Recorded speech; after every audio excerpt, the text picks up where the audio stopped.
Hello students, मैं रविकांत राजपूत आप लोगों के लिए जो कल मैंने चैप्टर पढ़ाया था विद्युत चुम्बकीय स्पेक्ट्रम, उसका अगला पार्ट लेकर आया हूं और मैं आप सभी लोगों को उसका अगला पार्ट बताता हूं। तो कल हमने आपको बताया था विद्युत चुम्बकीय तरंगों के गुण।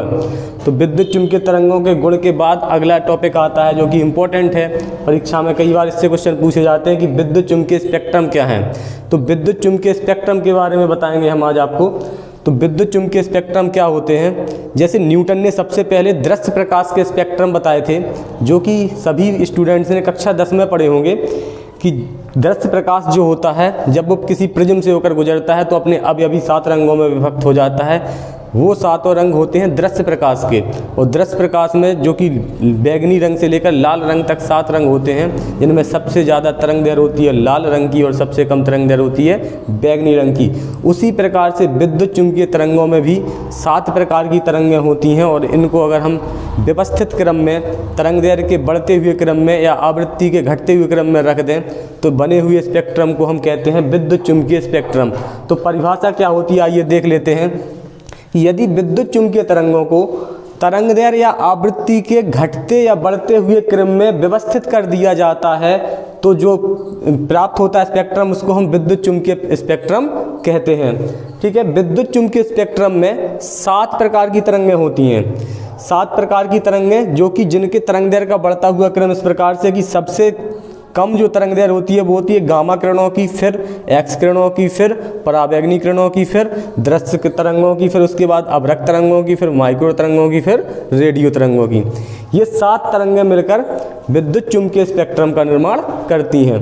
यानी जो विद्युत चुम्बकीय तरंगें हैं उनमें 7 तरंगें होती हैं, और इनको हम अगर तरंग दैर्घ्य के बढ़ते हुए क्रम में या आवृत्ति के घटते हुए क्रम में रख दें तो हमें जो मिलता है उसको बोलते हैं विद्युत चुम्बकीय तरंगें। ठीक है, तो परिभाषा बड़ी सिंपल सी है कि विद्युत चुम्बकीय तरंगों की जो किरणें हैं उनको हम आवृत्ति के घटते हुए क्रम में या फिर तरंग दैर्घ्य के बढ़ते हुए क्रम में रखते हैं, तो इसको हम विद्युत चुम्बकीय स्पेक्ट्रम कहते हैं। तो 7 प्रकार की तरंगों के बारे में जान लेते हैं। देखो इसमें बीच में क्या है, 3 किरणें दृश्य प्रकाश के पहले हैं और 3 किरणें जो हैं दृश्य प्रकाश के बाद हैं, और बीच में क्या है, दृश्य प्रकाश। तो दृश्य प्रकाश ये वही है जिसको न्यूटन ने बताया था कि दृश्य प्रकाश में 7 रंग होते हैं, जिनके बारे में आप लोग जानते होंगे, जिनको हम विबग्योर के नाम से भी जानते हैं। चलिए VIBGYOR यानी violet, indigo, blue, green, yellow, orange और रेड। जिसमें सबसे कम तरंग दैर्घ्य होती है 3800 एंगस्ट्रॉम वायलेट रंग की और 7800 एंगस्ट्रॉम रेड रंग की सबसे ज़्यादा। ठीक है, उसके बाद हमें पता है कि देखो इससे ऊपर की जितने भी किरणें हैं इनकी तरंग दैर्घ्य दृश्य प्रकाश से कम होती है, जबकि इसके बाद वाली तरंगों की जो तरंग दैर्घ्य होती है वो दृश्य प्रकाश से ज़्यादा होती है। परंतु आवृत्ति तरंग दैर्घ्य के व्युत्क्रमानुपाती होती है, क्योंकि हमने पढ़ रखा है V बराबर n लैम्डा, जहाँ n क्या है, आवृत्ति। तो जो n है n बराबर मिलेगा V अपॉन लैम्डा, यानी n व्युत्क्रमानुपाती होता है लैम्डा के। यानी पता है कि जो तरंग दैर्घ्य है वो आवृत्ति के कैसे होता है, व्युत्क्रमानुपाती।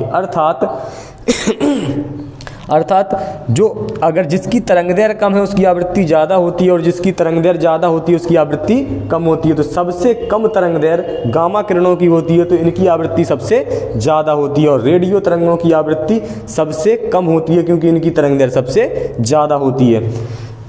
अब जैसे रेडियो में जो तरंगें आती हैं तो उनको सुनने से क्या हमारे कान फट जाते हैं? नहीं ना। क्यों? क्योंकि उनकी आवृत्ति कैसी है, उनकी आवृत्ति सबसे कम है। जब आवृत्ति कम है तो उनको आसानी से सुना जा सकता है। गामा किरणों की आवृत्ति बहुत ज़्यादा होती है, इनको हम सुन नहीं सकते हैं।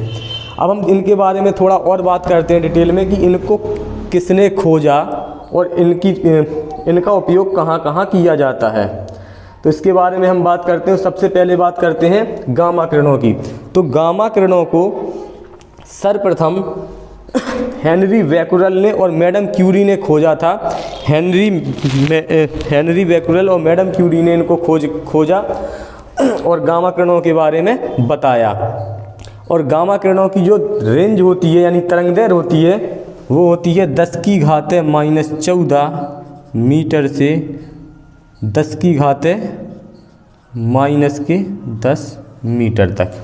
इनकी रेंज क्या होती है? 10 की घात माइनस 14 से 10 की घात माइनस